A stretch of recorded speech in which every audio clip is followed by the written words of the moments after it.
만약 여러분이 사랑하는 친구나 사랑하는 사람이 참 일주일밖에 살 수 없다면서 이렇게 부탁한다면 여러분 들어주시겠습니까?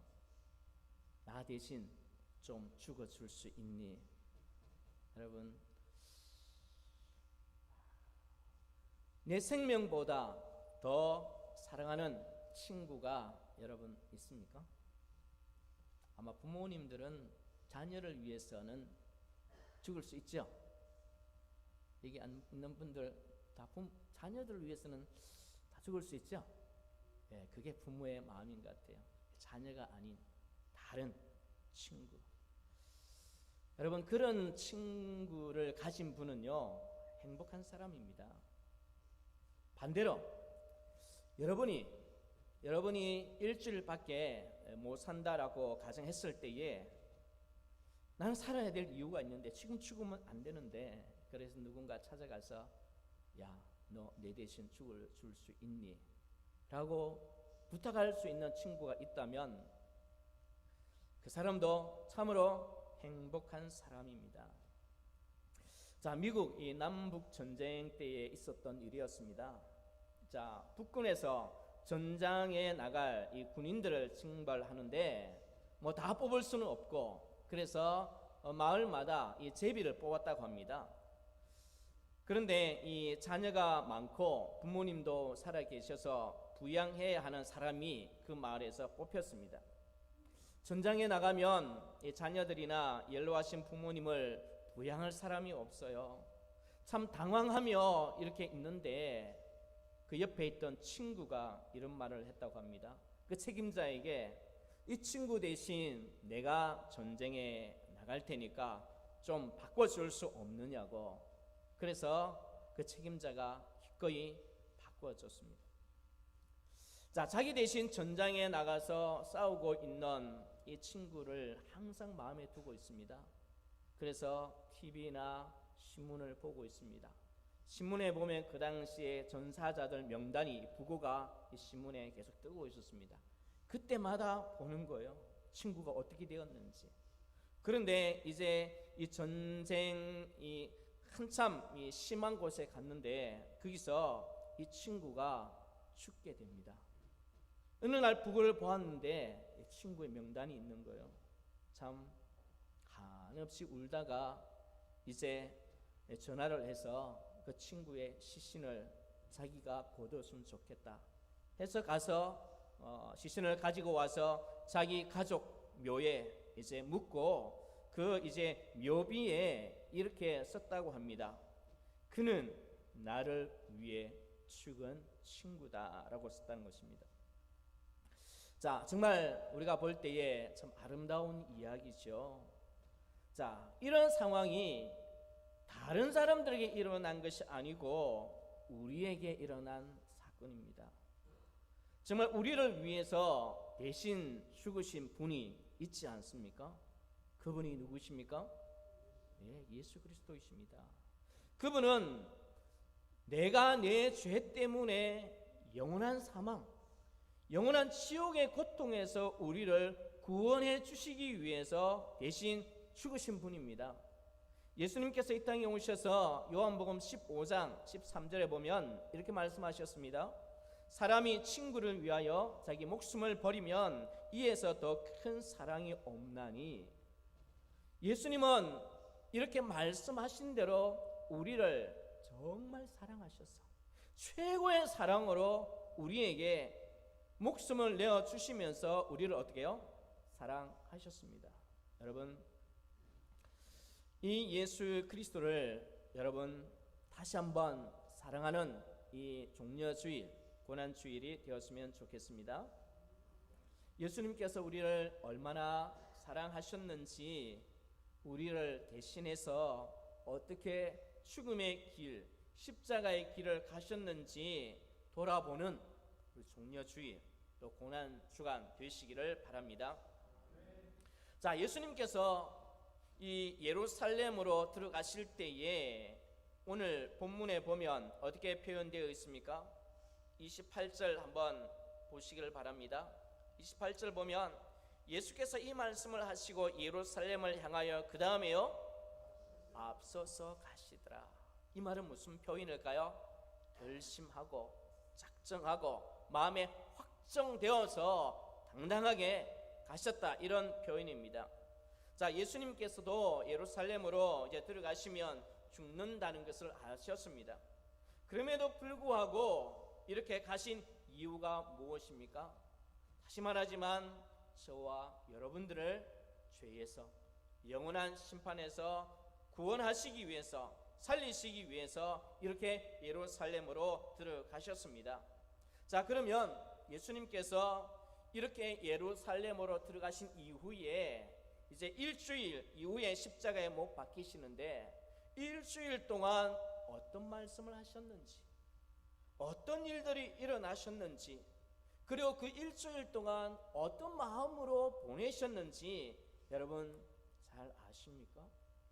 여러분, 이번 한 주간 하루하루 예수님의 마음을 좀 읽었으면 좋겠고요, 하루하루 일어났던 그 사건들 속에서 정말 하나님의 마음이, 예수님의 마음이 어떻게 드러났는지 더 깊이 묵상하면서 보내시기를 바랍니다. 그 예수님의 사랑을 묵상한다면 나를 살리기 위해서 이 고난의 길을 가신 그 사랑을 깊이 묵상하며 묵상할수록 우리 마음속에는 분명히 감사가 넘칠 것이고요, 찬양이 넘칠 것이요, 그것이 이제 부활주일날 정말 온 몸으로 하나님 앞에 드릴 수 있을 것입니다. 이런 또 부활절 지키시는 여러분들 되시기를 바랍니다. 자, 예수님께서 우리 안식일 날, 이 토요일 날 이제 벳박에 도착하셔서 안식일을 보내고 또 이 주일 날 예루살렘에 이제 입성을 합니다. 자, 월요일 날에는요 이 성전 청결을 위한 어떤 사건이 일어나고요, 그 다음에 입만무성한 이 무화과 나무를 저주하시는 사건, 그리고 화요일 날에는 성전에서 가르치시면서 이 바리새인들과 논쟁하는 그 사건을 성경은 기록하고 있습니다. 그리고 가룟 유다가 또 배반을 하지요. 자, 수요일에는 특별한 기록은 없습니다. 자, 목요일 날에는요 제자들과 함께 이 최후의 만찬을 합니다. 그리고 겟세마네 동산으로 가서 기도하시고, 그리고 그 밤에, 늦은 밤에 이제 붙잡히시는 사건, 그리고 끌려가셔서 금요일 새벽까지 신문 당하시고 오전에 십자가에 달려 고난 당하시고 죽으십니다.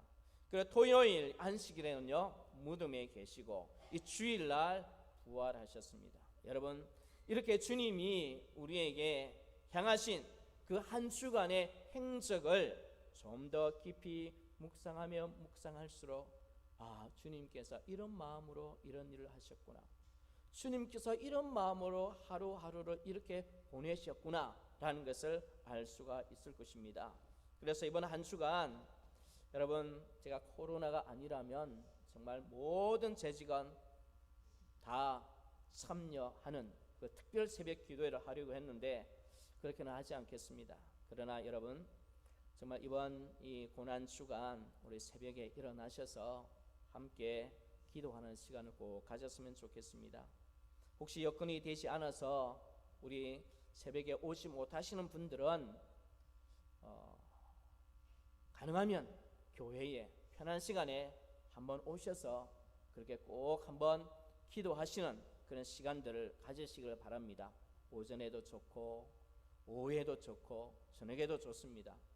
이런 기도의 시간을 통해서 하나님의 사랑을 깊이 묵상하는 시간 되었으면 좋겠습니다. 자, 미국에서 이 선교사의 꿈을 가지고 훈련을 다 받은 한 선교사가 이제 오사카에서 이 나가사키로 향하는 배를 타고 이제 자기가 어디 지역에 이제 선교해야 될지 그 임지를 받고 이제 가고 있었습니다. 자, 오랫동안 훈련을 받았고 자기의 꿈이 이제 이루어지는 이 순간, 그날 밤에 참 잠이 안 오는 겁니다. 그래서 그는 그날 밤에 이름도 모르고 얼굴도 모르는 나를 기다리는 그런 전도할 대상자를 생각하면서 기도하는데 가슴에, 마음에 얼마나 뜨겁든지 눈물이 나는 겁니다. 성령 하나님의 인도하심을 받고 늦게까지 기도하고 이제 숙소로 돌아갑니다. 그날 이 밖에는 비가 많이 내리고 있는데 이제 잠결에 일어나 보니 뭔가 느낌이 좋지 않습니다. 배가 기울어 가고 있습니다. 그래서 구명대를 이제 입고 이제 갑판 위로 나왔는데 이제 얼마 있지 않아서 배는 침몰하고 이제 폭풍 속에 잠겼습니다. 바로 그때 자기 눈앞에 할머니 한 분이 구명조끼도 없이 허우적거리고 있는 거예요. 이 청년, 이 선교사가 구명조끼를 벗고 할머니한테 참 입혀주면서 이 캄캄한 바다 물속에서 참 최초요 그리고 마지막인 설교를 합니다. 어떤 설교를 했느냐면, 할머니, 나중에 구출이 되면 다른 사람에게 이 말을 꼭 전해주세요. 내가 할머니 대신 죽고 내 생명을 할머니에게 드리는 것처럼 하나님이 사람이 되셔서 모든 사람을 위하여 죽으시고 자기 생명을 주셨습니다. 그 분의 이름은 예수님입니다. 이 사실을 믿으면 영원히 살게 됩니다 라고 말을 하고 그냥 물속으로 그냥 파도에 휩쓸려 갔다는 것입니다. 여러분, 그 후에 우리 할머니는요 구출되고 이 선교사는 이제 살아나지 못했습니다. 자, 이 할머니는요 이제 기회가 될 때마다 만나는 사람에게 그 청년 이야기를 했다고 합니다. 어떤 이야기를 했을까요? 나는 예수가 누구인지 몰랐습니다. 그러나 나 대신 죽은 그 청년 이야기가 예수님이 내 죄를 위하여 그 청년처럼 죽었다고 합니다. 이런 예수님을 전하고 그 청년 이야기를 하면서 이 할머니는 전할 때마다 울면서 전했다고 합니다. 여러분, 이것이 사랑받은 자가 하는 행동이지 않을까요? 예수님께서 유월절 절기에 맞추어서 예루살렘으로 들어가십니다. 왜 유월절 절기에 맞추어서 들어갔을까요? 유월절 절기에 드리는 제물, 어린 양이 바로 자기 자신이었기 때문에 그렇습니다. 예수님이 어린 양이 되셔서 유월절의 제물로 십자가에 달려 죽으시기 위하여 돌아가셨습니다. 여러분, 예수님은 왕이시지만 이 군마를 타지 않고 오늘 본문을 보면 나귀 새끼를 타고 있습니다.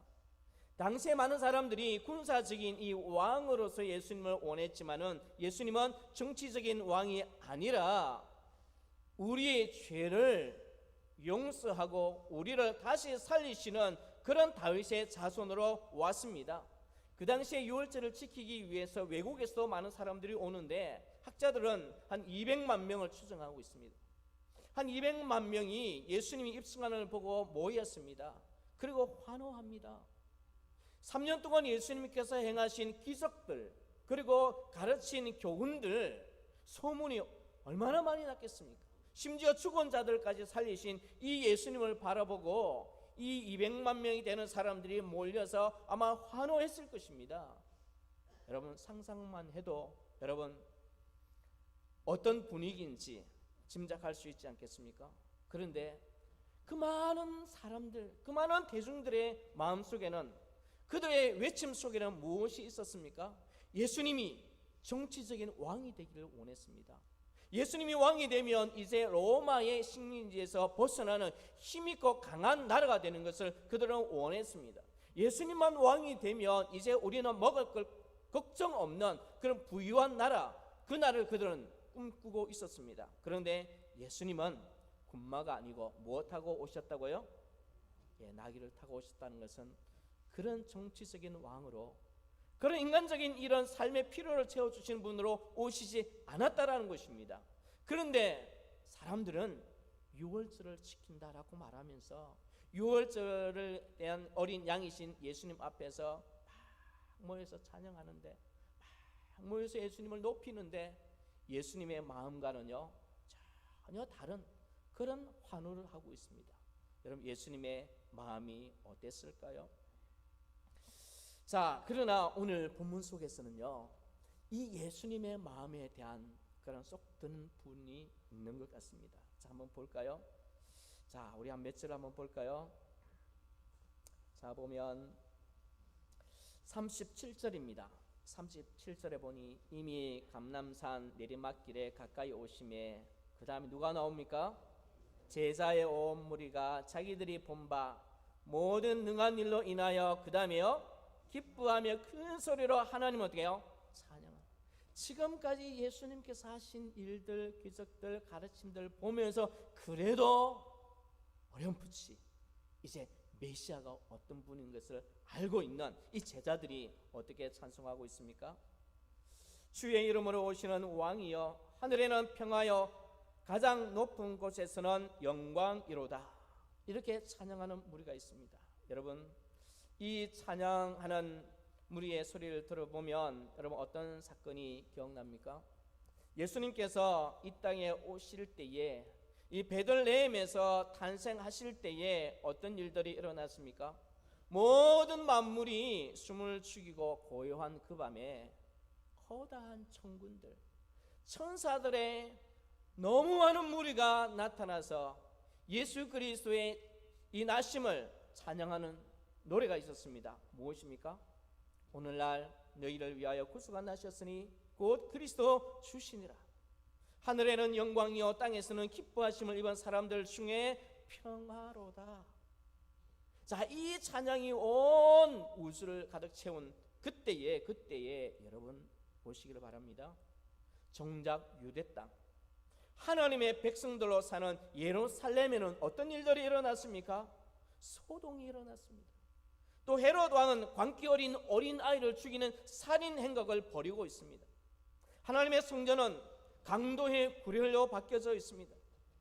하나님의 백성들은 이 거룩함을 내어버린 채 이 세상의 탐욕과 이생의 어두움에 메인 종이 되어버렸습니다.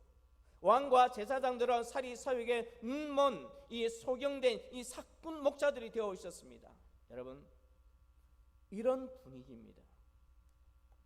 오늘 예수님께서 예루살렘으로 입성하신 때도 마찬가지입니다. 예수님의 마음을 전혀 모르는 사람들, 왕으로서 자기의 유익을 취하려고 하는, 예수님만 왕이 되면 자유를 누리고, 예수님만 왕이 되면 먹을 것 문제가 해결되고, 예수님만 왕이 되면 로마 사람들에게 그렇게 받았던 핍박과 서름도 사라지고, 이것만 기대하고 있는 이 백성들, 그 백성들 속에서 어떤 자들이 있었다고요? 왕이여 하늘에는 평화여 가장 높은 곳에서는 영광이로다. 이렇게 찬양하는 우리들이 있었습니다. 여러분, 이번 한 주간 어떻게 사시겠습니까? 여러분, 이렇게 찬양하는 자들을 향하여, 그러나 보세요, 39절에 종교 지도자들과 권세자들 어떻게 말을 하고 있습니까? 제자들을 책망하소서라고 말해주고 있습니다. 어떻게 감히 그런 말을 하느냐라고 말해주고 있습니다. 우리말로 하면 잠잠하라, 잠잠하라, 그 입 닥쳐라, 이 말입니다. 그때 예수님께서 들려주신 음성, 여러분 보시기를 바랍니다. 40절 어떤 말씀입니까? 우리 같이 한번 읽어볼까요? 대답하여 이르시되 내가 너희에게 말하노니 만일 이 사람들이 침묵하면 돌들이 소리 지르리라 하시니라. 여러분, 말세를 살아가는 이 시대를 여러분 읽으시기를 바랍니다. 터진 이 댐처럼 어둠의 세력들이 좀 덮쳐오고 있는 이 시대를 살아가고 있습니다. 이 부끄러움을 영광으로 삼는 이 세상 한복판에서 하나님의 교회가 위협을 받고 있습니다. 십자가의 이 복음을 부끄럽게 하고 있습니다. 진리를 인간의 철학으로 대신하려는 이 시대에 살아가고 있습니다. 하나님만이 유일한 신이고 예수 그리스도 외에는 구원이 없다라고 말을 하지 못하게 하는 이 시대를 살아가고 있습니다. 그렇게 하면 차별금지법을 만들어 거기에 이제 대치되어 벌금을 내겠다고 하는 이 시대를 살아가고 있습니다. 유일한 진리를 포기하고 침묵하게 하려는 이런 시대에 우리는 어떻게 해야 될까요? 여러분, 오늘 예수님께서 우리들에게 어떻게 말씀하고 있습니까? 이 종교 지도자들, 권세자들이 그들의 입을 막으려고 예수님에게 말을 할 때에 어떻게 말씀하셨다고요? 만약에 이들이 이런 말을 하지 않으면 내가 이 돌들이 소리 지르게 하리라 라고 말씀하고 있습니다. 여러분, 예수님께서 우리에게 하신 말씀을 무엇입니까? 하나님을 찬양하는 자들이 하나님을 찬양하지 아니하면, 복음을 전해야 될 자들이 복음을 전하지 않으면, 예수 그리스도 외에 오직 구원이 없다라고 말하는, 여기에 침묵하면 하나님께서는 누구를 통하여? 돌들을 통하여 소리치게 하신다는 것입니다. 이렇게 말씀하신 예수님의 마음을 여러분 이해하시겠습니까? 돌들을 명해서라도 찬양을 받고, 돌들을 명해서라도 하나님께서 하시는 일들을 드러내시기를 원하시는 하나님의 마음을, 예수님의 마음을 여러분 읽으시기를 바랍니다. 예수님께서 이들을 위하여 죽기로 작정하고 길을 가시는데 200만 명이나 되는 사람들은 그렇게 환호하고 외치고 즐거이 부르지만 그 소리는 다 자기들을 위한 소리였습니다. 그러나 그 중에 정말 하늘에는 평화요 가장 높은 곳에서는 영광이로다 하며 하나님을 찬양하는 그 목소리를 주님은 그냥 듣고 너무 좋아하셨습니다. 그런데 그 소리를 어떻게 해요? 잠잠하게 하는 이 권력자들, 종교 지도자들 앞에서 주님이 하신 대답, 그들이 잠잠하면 내가 돌들을 명하여 소리 지르게 하리라. 여러분, 오늘날 우리 기독교를 이 부분 묵상하시기를 바랍니다. 참 이 기독교의 본질로부터 좀 멀리 떨어진 시대에 살고 있지 않나 생각합니다. 우리는요, 이 세상을 위하여 울기 전에 교회를 위해서도 먼저 울어야 할 것 같습니다. 세상이 변한 것 때문에 참 놀라기 전에 교회가 변한 것 때문에 먼저 울어야 할 것 같습니다. 그리스도의 십자가는 보이지 않고 오직 자신의 번영과 행복과 자아의 실현이 우상이 되고 최고의 가치가 된 이 시대, 자신의 행복 안에서만 인간 중심의 이 기독교를 보는 이것을 보고 우리는 울어야 할 때가 아닙니까? 여러분, 하나님의 마음을 품었던 예레미야 선지자의 이 고백을 이제 마지막으로 한번 묵상해 보겠습니다. 여러분, 예레미야 우리 성경 20장 9절에 가보면 이런 표현이 있습니다. 예레미야는요, 하나님의 말씀이 주어지는데 그 말씀을 가지고 백성들에게 전합니다. 전하는데 백성들은 듣지를 않습니다. 안 들으면 그만인데 우리말로 하면 엉뚱한 소리 한다, 미친 소리 한다, 매국노다 라고 말하며 그냥 때립니다. 그리고 옷을 벗깁니다. 구덩이에 빠뜨립니다. 이것을 한 번, 두 번 당한 게 아니에요. 주님이 말씀해 오시면 아마 또 무서웠을 것입니다. 또 가야 해야 되는데 백성들의 반응은 완전히 역반응입니다. 그래서 울면서 그렇게 복음을 전했던 선지자, 이제 참을 만큼 참았는지 예레미야 20장 9절에 보니까 이렇게 말을 합니다. 내가 다시는 여호와를 선포하지 아니하며 그 이름으로 말하지 아니하리라. 주님, 이제 끝입니다. 이제 다시는 이제 안 하겠습니다 라고 어떻게 해요? 마음에 다짐을 하고 왔는데 지나면 그 다음에 예레미야 선지자의 고백입니다. 나의 중심이, 나의 마음이 불 붙는 것 같아서 골수에 사무치니 답답하여 견딜 수가 없나이다 라고 말해주고 있습니다. 하나님께서 주신 은혜, 하나님의 말씀이 내게 임할 때에 이제는 더 이상 못하겠습니다, 더 이상 못하겠습니다 하고 참았더니 내 마음속에 불 붙는 것 같이 답답해서 견딜 수 없는 마음, 이것이 누구의 마음입니까? 사랑받은 자의 마음입니다. 나를 위하여 생명을 주신 예수 그리스도의 은혜를 아는 자의 마음입니다. 여러분, 예수님께서 우리를 위하여 하신 이 7일간의 행적, 예수 그리스도께서 우리를 살리기 위하여 십자가에 달려 죽으신 그 은혜, 여러분 기억하십니까? 그러면 이 시대가 어떻든, 다른 사람들이 복음에 대하여, 교회에 대하여 어떻게 말하든 우리 마음속에는 예수 그리스도를 향하여 전하는 오직 예수 그리스도만이 하나님이십니다. 예수 그리스도 외에는 구원이 없다는 이 사실을 전해야 될 것입니다. 이것이 성도가 된 우리의 본분입니다.